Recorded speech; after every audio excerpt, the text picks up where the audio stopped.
Bismillahirrahmanirrahim. Assalamualaikum warahmatullahi wabarakatuh. Alhamdulillahi rabbil alamin. Wa bihi nasta'in ala umuri dunya waddin. Wa sallallahu ala sayyidina Muhammad خاتم النبيين وعلى آله وصحبه أجمعين. قال رب اشرح لي صدري ويسر لي أمري واحلل عقدة من لساني يفقه قولي وسدد لساني واهد قلبي بجاه النبي والآل والصحب. قالوا سبحانك لا علم لنا إلا ما علمتنا إنك أنت العليم الحكيم. اللهم صل على سيدنا محمد الفاتح لما أغلق والخاتم لما سبق ناصر الحق بالحق والهادي إلى صراطك المستقيم وعلى آله حق قدره ومقداره العظيم. أما بعد. Al-Mukarram Al-Muhtaram, pertama-tama yang sama-sama kita muliakan guru kita tercinta Syekhuna Al-Habib Ad-Da'i ilallah Abdullah bin Abdurrahman Al-Muhtar. Begitu juga dengan Al-Habib Ad-Da'i ilallah Al-Habib Abu Bakar bin Ali Al-Mashhur. Dan juga tidak lupa guru kita tercinta, pimpinan Majlis Ta'lim Al-Yumn wal Iman Al-Habib Hadi bin Abdurrahman Al-Haddad, wal-Habib Hasan Al-Habshi, wal-Habib Hasan Al-Kaf, wal-Habib Naufal bin Syahab.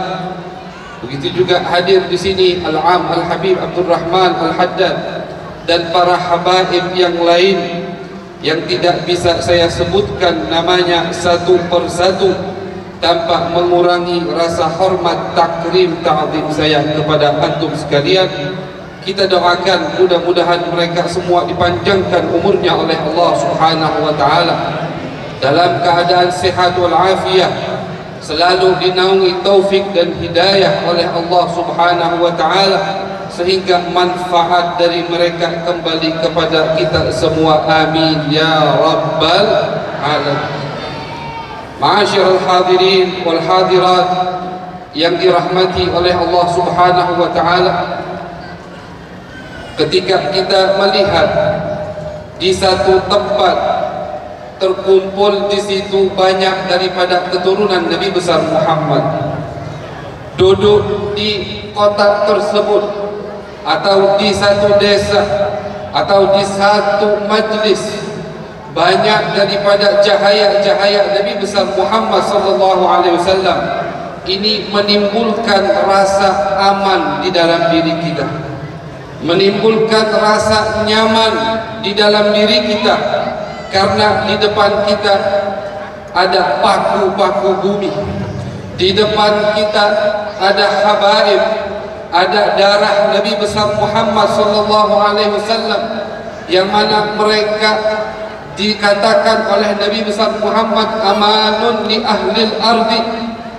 Kalau di satu tempat di situ ada keturunan Nabi besar Muhammad sallallahu alaihi wasallam, maka tempat tersebut akan aman. InsyaAllah tempat tersebut tidak akan terkena musibah dari Allah. InsyaAllah penyakit akan diangkat dari tempat tersebut berkat adanya habaib, berkat adanya anak cucu Nabi besar Muhammad sallallahu alaihi wasallam, yang mana kita diperintahkan, Nabi meminta kepada kita, yang mana Nabi meminta kepada kita atas perintah Allah Subhanahu wa taala. Qul ya Muhammad, katakan wahai Muhammad kepada umatmu, la as'alukum alaihi ajra, aku tidak meminta balasan dengan apa yang sudah aku berikan kepada kalian. Ma'asyiral hadirin wal hadirat, kalau kita perhatikan di dalam Al-Quran, itu cuma ada dua hal yang Allah perintahkan Nabi besar Muhammad untuk memintanya. Yang pertama, wa qur rabbi zidni ilma. Allah ajarkan Nabi besar Muhammad untuk berdoa yang paling bagus, untuk meminta yang paling afdal, yaitu meminta ditambahkan ilmu oleh Allah Subhanahu wa taala. Itu yang pertama, ilmu. Mungkin sekarang bukan tempatnya kita untuk membahas masalah ilmu. Kemudian yang kedua, yang Allah perintahkan Nabi besar Muhammad untuk meminta kepada kita, qul la as'alukum alaihi ajra illa al-mawaddata fil qurba. Katakan wahai Muhammad, karena ini sudah ada di dalam diri Nabi besar Muhammad. Nabi Muhammad itu senang ketika umatnya cinta kepada Ahlul Bait. Nabi Muhammad ingin kita cinta kepada keluarga beliau. Akan tetapi Nabi ingin mengungkapkannya malu, karena menurut beliau ini hal pribadi. Nabi itu orangnya sangat pemalu, ma'asyiral hadirin wal hadirat. Beliau itu diriwayatkan pernah tidak makan 3 hari 3 malam. Bahkan Nabi diriwayatkan pernah mengganjal perutnya dengan bebatuan. Ulama syama'il seperti Al-Imam Mullah Al-Qari, Al-Imam Al-Manawi itu membahas ketika Nabi kelaparan, sampai bahkan diriwayatkan pernah di satu malam hari yang sangat dingin Nabi keluar dari rumah, tidak bisa tidur karena kelaparan. Itu sahabat pada kemana? Jangankan Nabi, umpama anggota majelis Al-Yumn wal Iman mendengar Habib Hadi belum makan malam ini, langsung rame di depan rumah Habib Hadi. Kenapa? Jangan sampai Habib tidur dalam keadaan lapar. Habib ini baru Habib Hadi. Bagaimana Nabi besar Muhammad SAW? Kok bisa Nabi lapar, sahabat tidak ada yang tahu? Inilah kata ulama, ditutupi sama Nabi besar Muhammad SAW. Walaupun beliau lapar, walaupun beliau susah, tapi sahabatnya tidak tahu beliau sedang lapar. Beliau malu untuk meminta kepada sahabatnya, karena beliau, menurut beliau itu adalah hal pribadi, dan aku tidak mau merepotkan sahabat-sahabatku. Begitulah rasa cinta kita kepada keluarga Nabi besar Muhammad. Awalnya Nabi Muhammad mengira itu adalah hal pribadi, akhirnya tidak beliau ungkapkan. Namun Allah Subhanahu wa taala muttali'un ala ma fi qalbihi.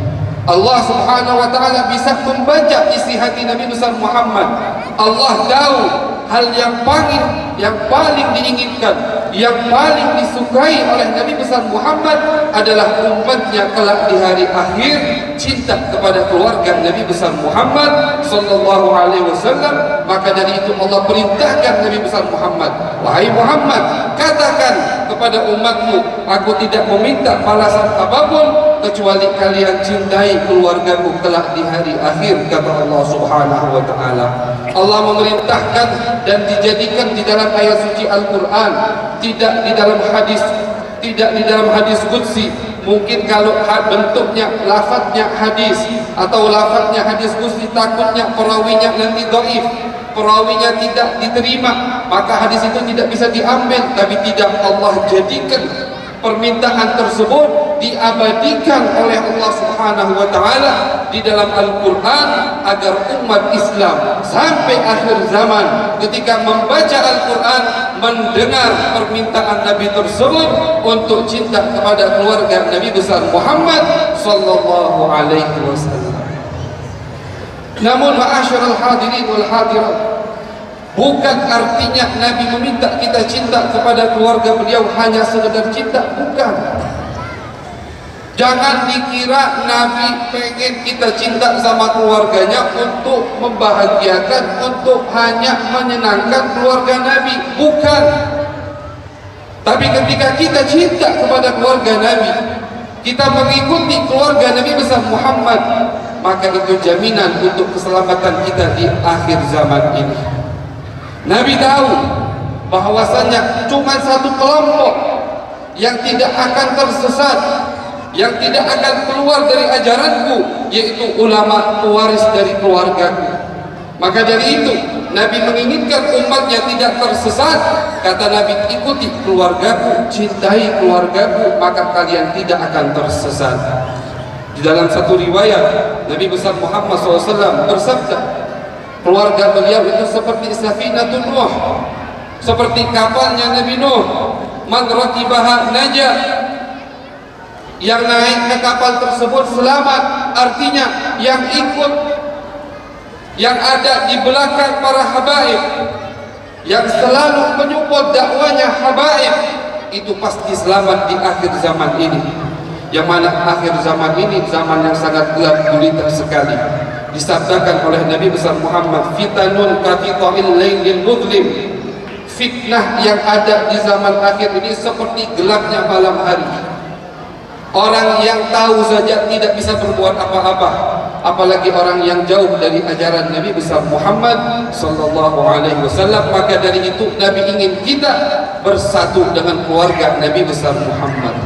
Nabi ingin kita selamat, bukan Nabi ingin menyenangkan keluarganya saja, bukan, tapi Nabi ingin kita selamat. Satu jalan selamat yaitu cinta, bernaung di bawah naungan ahlu baitin Nabi, keluarga Nabi besar Muhammad sallallahu alaihi wasallam. Insyaallah kita dijadikan oleh Allah semua yang hadir di sini cinta yang tulus kepada keluarga Nabi besar Muhammad. Amin ya rabbal alamin. Ma'asyiral hadirin wal hadirat yang dirahmati oleh Allah Subhanahu wa taala, tidak diragukan lagi perkumpulan kita di tempat yang mulia ini. Bahkan tadi Habib Hadi mengatakan sholat maghrib sudah setengah jamaah datang kumpul di tempat ini bukan untuk makanan. Makanya minta maaf, saya mewakili juga Sahibul Bait kalau ada yang tidak kebagian makanan, karena memang kita berkumpul bukan untuk makanan.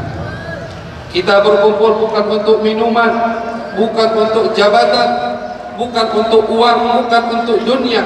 Kita berkumpul untuk cinta kepada Nabi besar Muhammad. Kita berkumpul untuk membuktikan, ya Rasulullah, nahnu nuhibbuk. Wahai Rasulullah, kami cinta kepadamu. Maka di mana saja ada acara, di situ disebutkan namamu, dipuji, dipuja namamu, kami datang untuk mendengarkannya karena kami cinta kepadamu ya Rasulullah. Karena cinta butuh bukti. Cinta butuh bukti. Ketika bapak-bapak mengatakan kepada ibu istri, aku cinta kamu, mana buktinya Pak? Kalau cuma ngomong doang itu gampang, tapi tidak pernah kasih hadiah. Ini umpama. Cinta dari manusia ke manusia butuh bukti. Dan ketahuilah, yang pertama kali meminta bukti bukan manusia. Pertama kali yang meminta bukti atas cinta adalah Allah Subhanahu wa ta'ala. Itu Allah pertama kali yang minta bukti untuk cinta. Di dalam ayat suci Al-Quran Allah mengatakan, Qul in kuntum tuhibbunallah fattabi'uni yuhibbukumullah.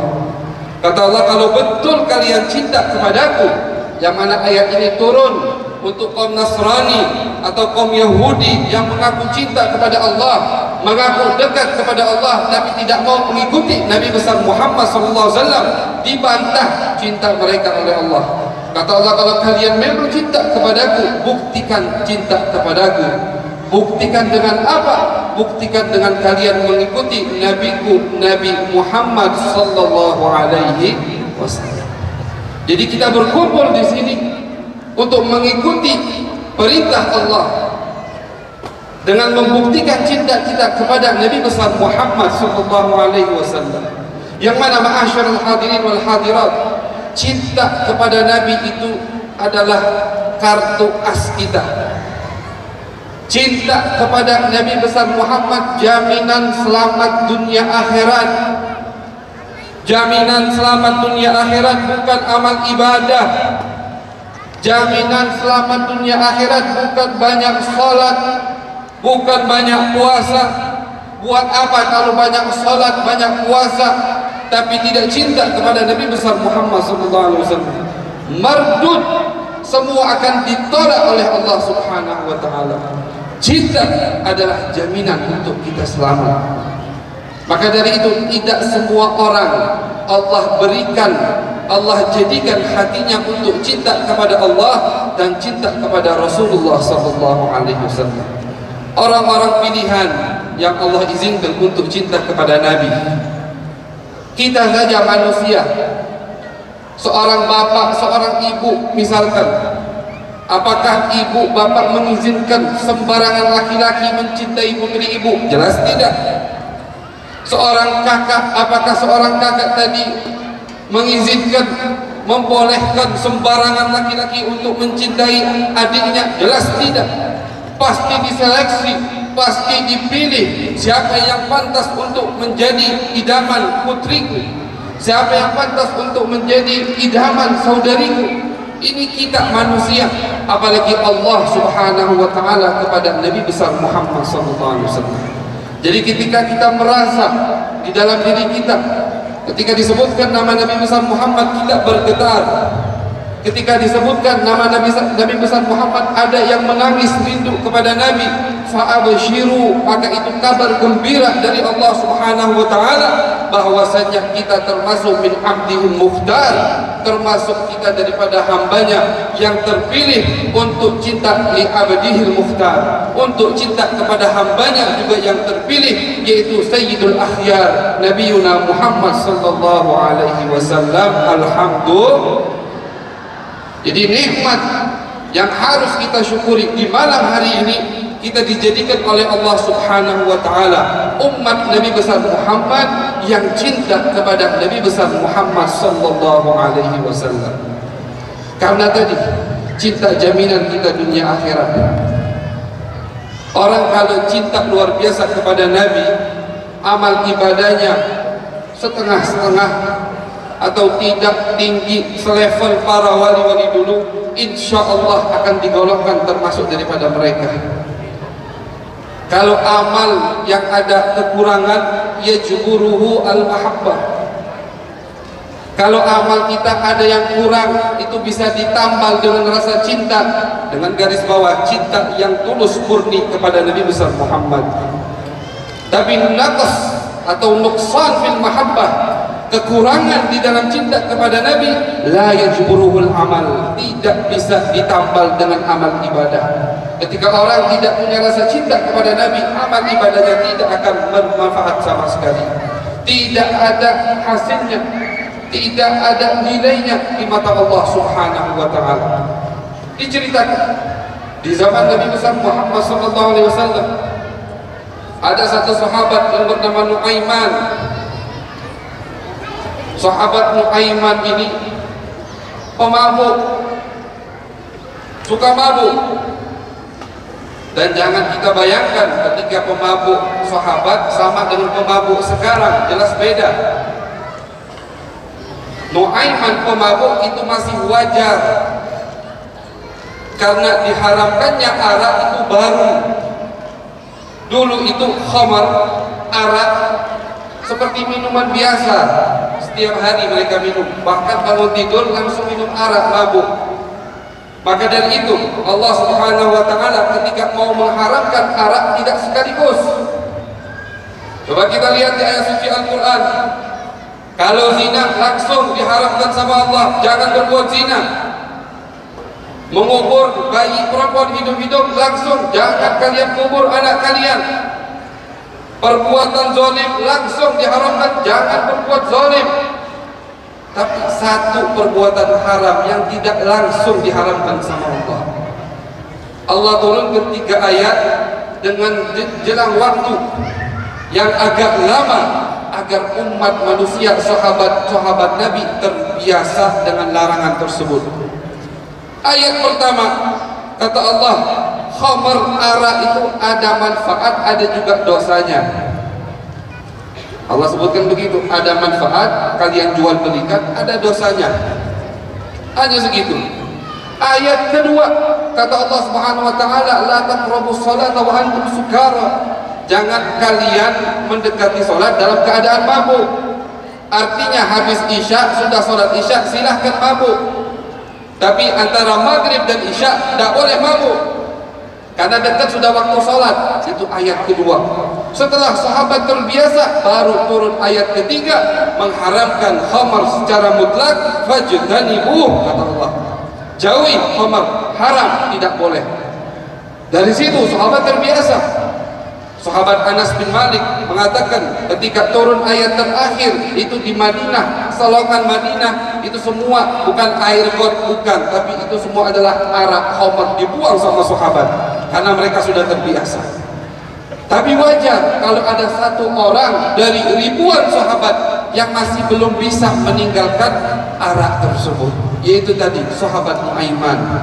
Belum bisa dia meninggalkan perbuatan mabuk, masih dia mabuk. Setiap mabuk dihadapkan kepada Nabi, dan Nabi memerintahkan untuk dicambuk.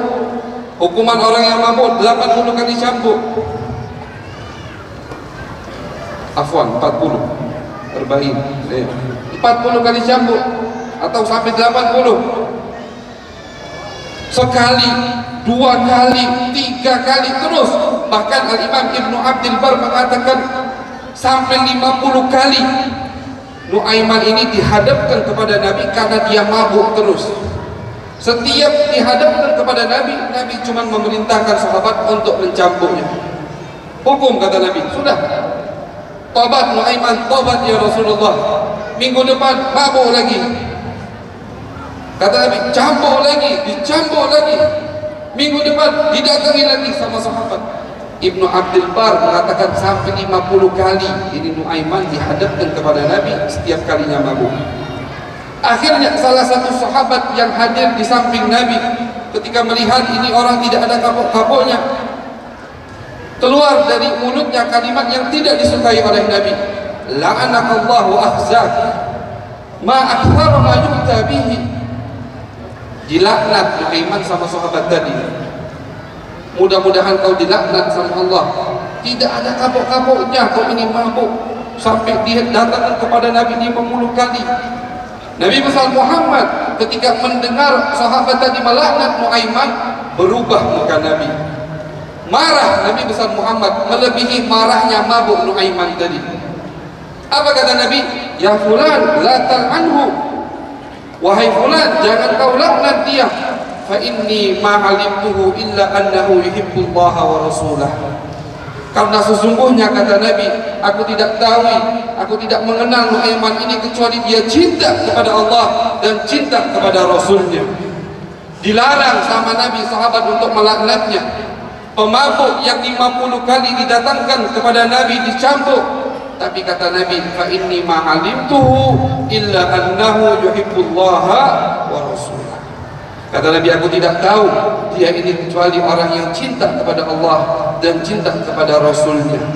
Maka dari itu ulama mengatakan al-mahabbah awwalu syai'. Cinta itu pertama kali. Al-Imam Abdul Hasan Asy-Syadili, beliau mengatakan di dalam Hizbul Bar, termasuk wirid beliau, waj'al sayyiati sayyiati man ahbabta wa la taj'al hasanati hasanati man abghadta. Ya Allah, jadikanlah umpama aku berbuat dosa, manusia tempat dosa, ya Allah, cuma jadikanlah perbuatan dosaku ini daripada hamba yang kau cintai. Artinya terkadang ada orang yang dicintai oleh Allah, dia masih berbuat dosa. Tapi jangan jadikan kebalikannya, ya Allah. Jangan jadikan amalku yang baik tapi dari orang yang kau cintai. Fal ihsan la yanfa'u ma'al bughdi minka wal isaatu la tadurru ma'al hubbi minka. Kata Abdul Hasan Asy-Syadili, amal baik tapi kau benci tidak ada manfaatnya, ya Allah. Buat apa amal ibadahku segunung tapi kau tidak cinta kepadaku? Sedangkan kalau perbuatanku banyak yang salah, tidak apa-apa lagi engkau masih cinta kepadaku, ya Allah. Maka dari itu al-mahabbah awwalu syai'. Setiap guru menasihati muridnya, menganjurkan muridnya untuk cinta kepada Allah, untuk cinta kepada Nabi besar Muhammad sallallahu alaihi wasallam. Karena ketika seorang murid seorang manusia sudah cinta kepada Allah, cinta kepada Nabi besar Muhammad, cinta inilah yang akan mengarahkannya ke jalan yang lurus.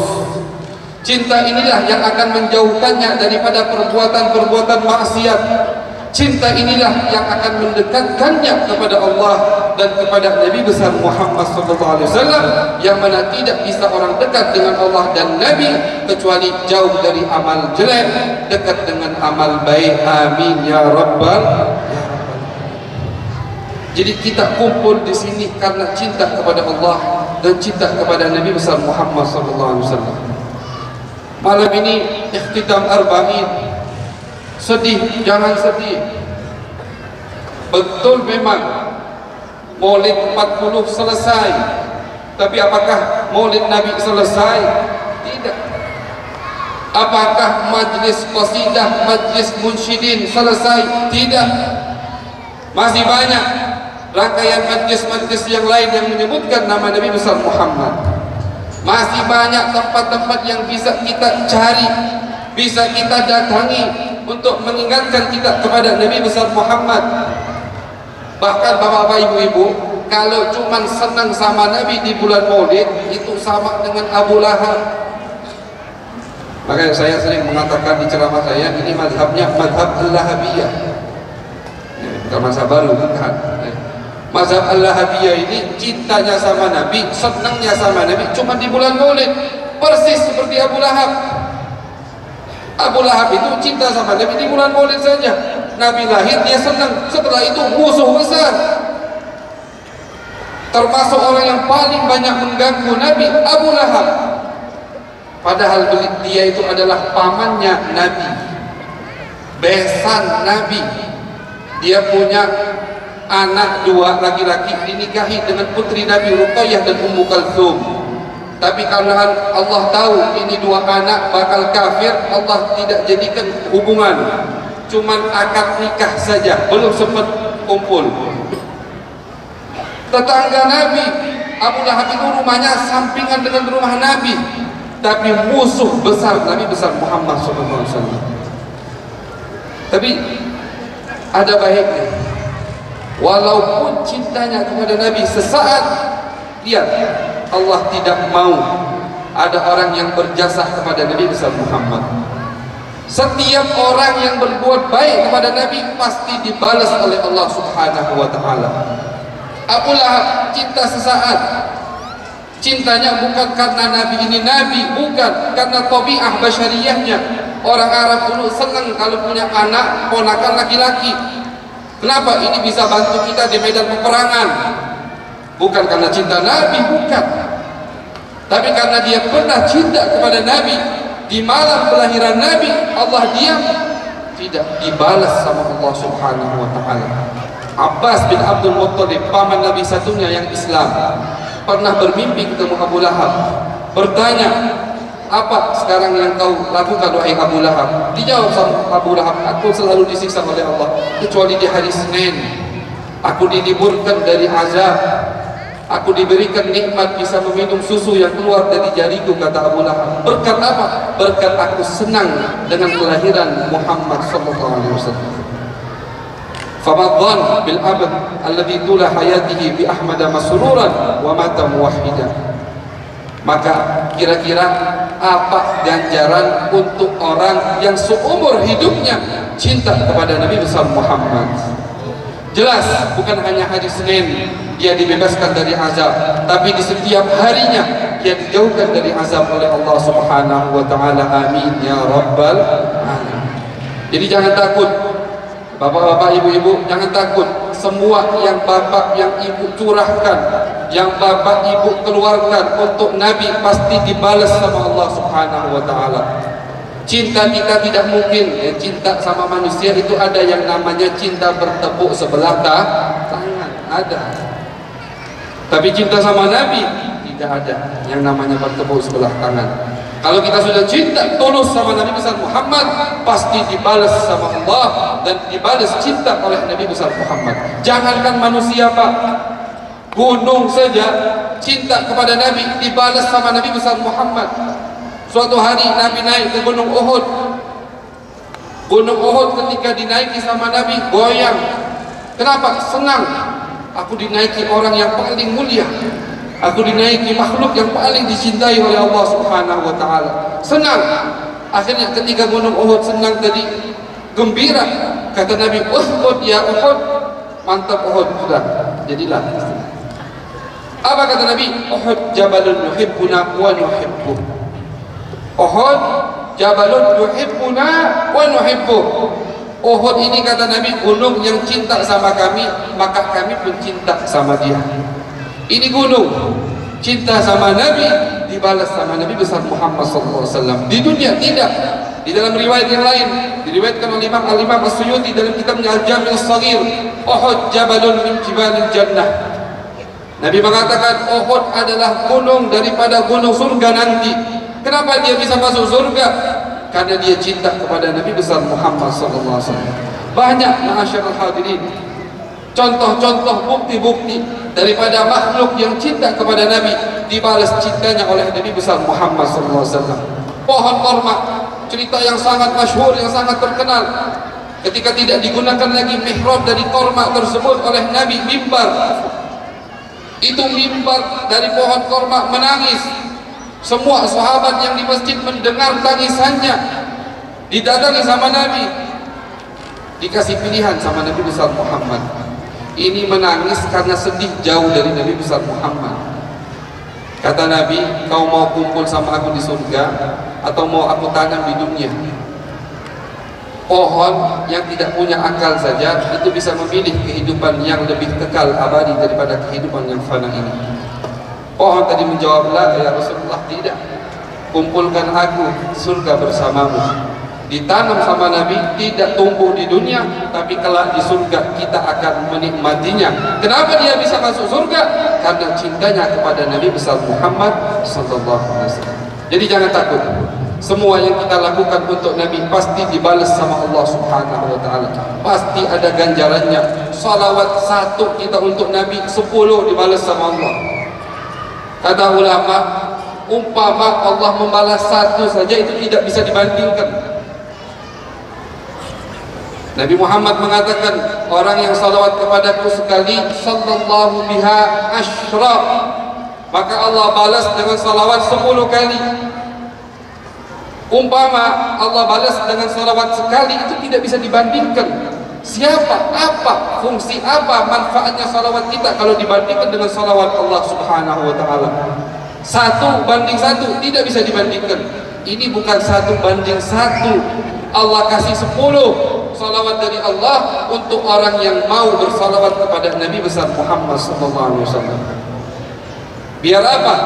Biar tidak ada dari umat ini yang mengatakan, oh aku punya jasa untuk Nabi, setiap hari aku banyak salawat kepada Nabi. Biar tidak ada yang seperti itu.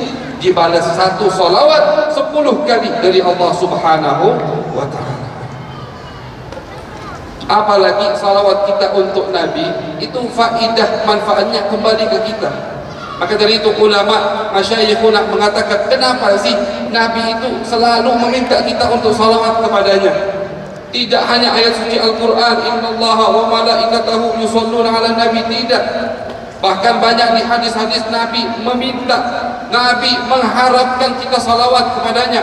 Bukan karena Nabi butuh salawat kita, hati-hati. Jangan kita pikir Nabi butuh salawat kita, tidak. Tapi Nabi tahu ketika seorang hamba memperbanyak salawat kepada Nabi akan mendekatkan dirinya kepada Allah. Ketika seorang hamba banyak salawat kepada Nabi, hajatnya akan dikabulkan oleh Allah. Maka dari itu Nabi ingin kebaikan untuk kita. Kata Nabi, ayo kita salawat. Kata Nabi, ayo perbanyak salawat untukku. Kenapa? Karena dengan kalian perbanyak salawat untukku, kalian akan mendapatkan ganjaran yang luar biasa dari Allah Subhanahu. Bukan Nabi butuh dengan salawat kita. Kata itu termasuk obat untuk rindu kita daripada Maulid Arba'in, memperbanyak salawat kepada Nabi besar Muhammad. Selesai Maulid Arba'in bukan artinya selesai Nabi Muhammad, tidak. Nabi Muhammad hayyun fi qulubina, hayyun fi qulubina. Nabi Muhammad itu selalu hidup di hati kita. Nabi Muhammad selalu ada di depan kita. Nabi Muhammad selalu ada di pikiran kita. Al-Habib Umar bin Abdul Rahman Al-Attas Syekh Abdul Abbas Al-Mursi, dua orang ini pernah mengatakan, la ghaban anni Rasulullah tarfat ain ma a'adatu nafsi minal muslimin. Umpama Nabi itu sekejap mata saja hilang dari pikiranku, maka aku anggap diriku ini murtad, keluar dari agama Islam. Bayangkan. Maka dari itu mereka bisa jadi orang yang luar biasa. Tidak pernah luput dari pandangan, dari pikiran mereka Nabi besar Muhammad sallallahu alaihi wasallam. Jadi dengan selesainya ikhtitam arba'in bukan selesainya Nabi besar Muhammad. Tidak. Jangan. Ayo terus. Yang mulai sudah di bulan Maulid memulai banyak salawat kepada Nabi, teruskan salawatnya kepada Nabi besar Muhammad. Yang belum mulai salawat kepada Nabi, mulai niat dari malam ini. Ilzamkan diri kita. Aku niat tiap hari salawat 100 kali misalkan. Jangan bilang, oh Habib, aku ini masih banyak dosa, aku ini masih belum benar Habib, mulutku masih kotor, belum pantas untuk salawat. Itu alasan dari setan. Alasannya begitu, itu alasan dari setan.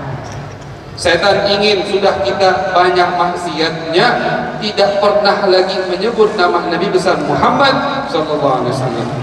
Karena dengan kita salawatlah kepada Nabi, kita akan menjadi lebih baik. Dengan kita salawatlah kepada Nabi besar Muhammad, kita akan makin dekat dengan Allah Subhanahu wa taala. Al-Habib Ali bin Muhammad Al-Habsyi, beliau mengatakan di dalam maulidnya, salatan yattasidu biha ruhul musalli alaihi bih fayambasitu fi qalbihi nuru sirri ta'alluqihi bihi wa hubbihi.